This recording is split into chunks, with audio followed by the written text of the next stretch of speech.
When I think about the future of work, I think about many different things, kind of all at the same time, a bit like a kaleidoscope with all of the pieces moving around and connecting with each other. We often start a conversation about the future with a conversation about technology, and I've heard a number of my colleagues here today do just that, talk about the changes in technology and what that means for the change in the nature of work.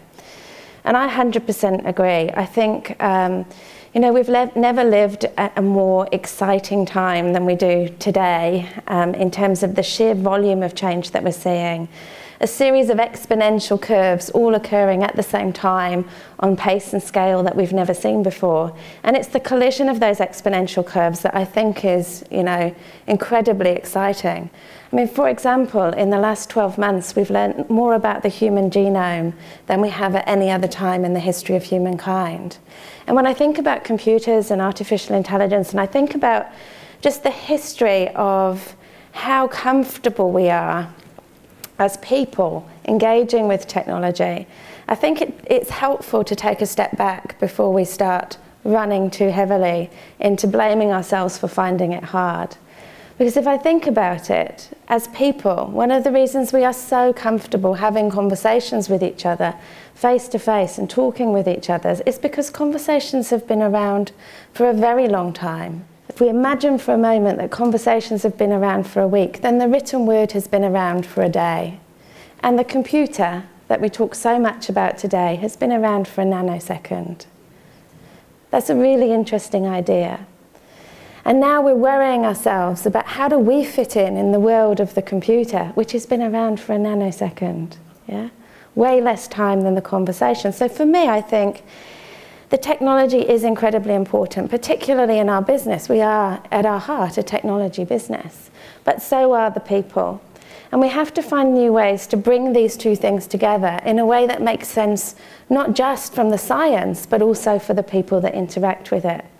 And in a way, I think that gives me hope, because irrespective of what your job is today, we all have one thing in common, and that is that we're all human.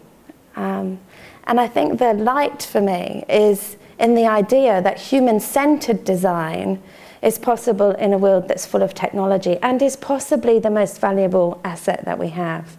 The idea that each of us can bring our own experiences to bear and help to shape the future, help to make sure that we really question what we allow to occur in the interactions that we have with machines. We all have a choice, and we have a choice about how much bias we allow to go in things. I was really interested to hear Sinead talk about disruption, and I do agree, our industry is massively disrupted. So is the technology sector in general. It's doing much disruption. But I was reading the other day of a gentleman who's resigned from one of the big Silicon Valley success stories to set up his own business because he's so worried that the news that we see today is so negative. If you use a machine learning algorithm or artificial intelligence and scanned over the news, all we ever see are the negative stories.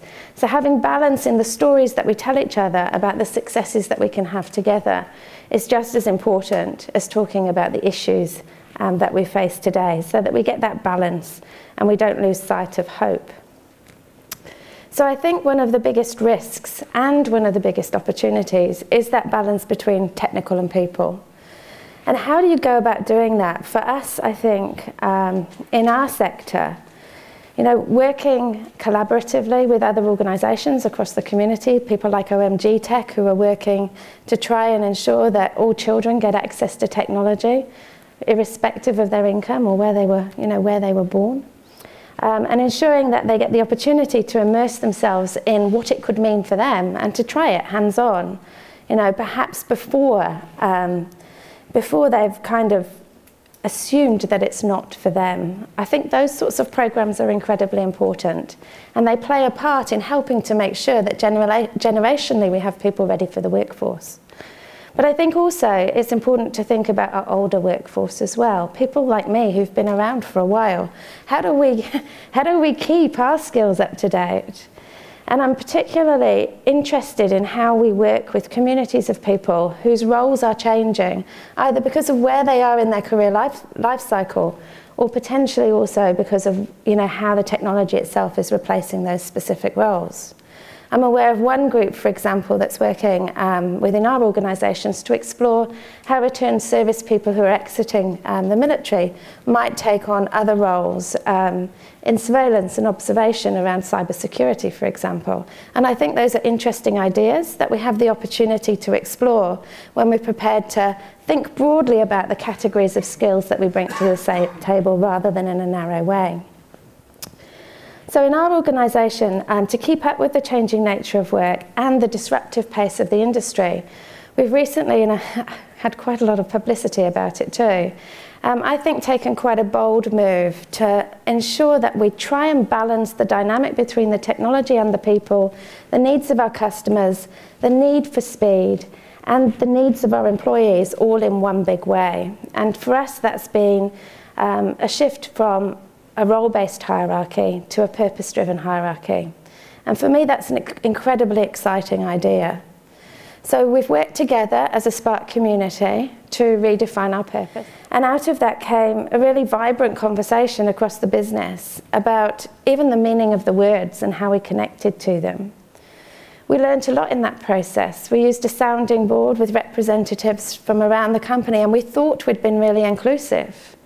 But we found that our Murray community, in translating that into their own words and language, had a different interpretation of some of the words we used. And we ended up with two versions of our purpose, which when retranslated back, actually has a completely different meaning and helped me to understand the power and the value of language.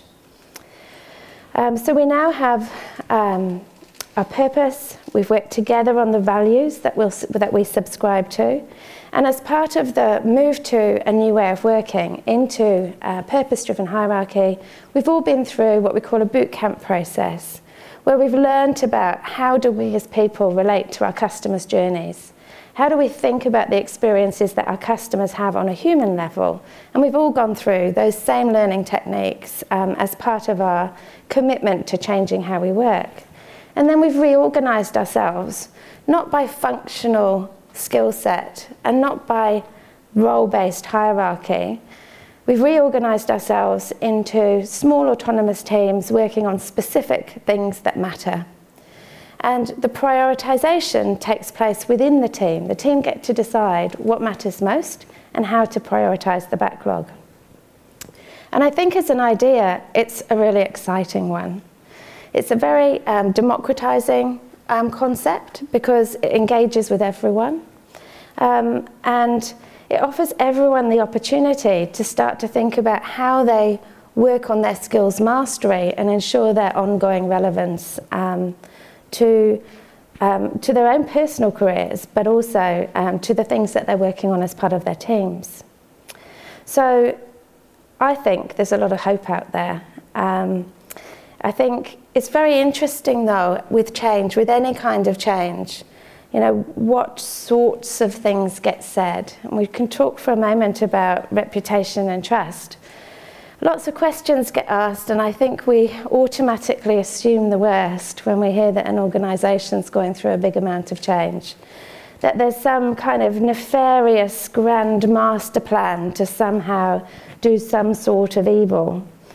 But far from it, in my opinion, I challenge people all of the time who have these cynical views about what we're about when we're trying to change, to come and take a walk around the floor and see what it feels like to work in the teams of today inside our building. And whilst we're still learning, I think this has been the most transparent and authentic change process that I've ever been part of. I've been really conscious of the amount of collaboration with our people. Our organisation that we are working in today has been designed by our people. And the conversation that we've had with our people, even when it's involved changing contracts, has been with our people, not through the media. Our direct connection to our people and having authentic and honest conversations with each other is a really important part of the integrity of the change. So I think it's really important as we think about the future of work, if we're trying to create meaningful change within organisations, that we're really honest about where we're at on that curve, that we don't get it all right every single time for every single person, but that we have an approach that we can engage to talk about that we have integrity in that process, and that when we get it wrong, we're not too proud to course correct. In fact, that we have the flexibility and the humility to be able to do just that. We had about 2 years of experimenting in these ways of working before we decided to make the change holistic across the organisation.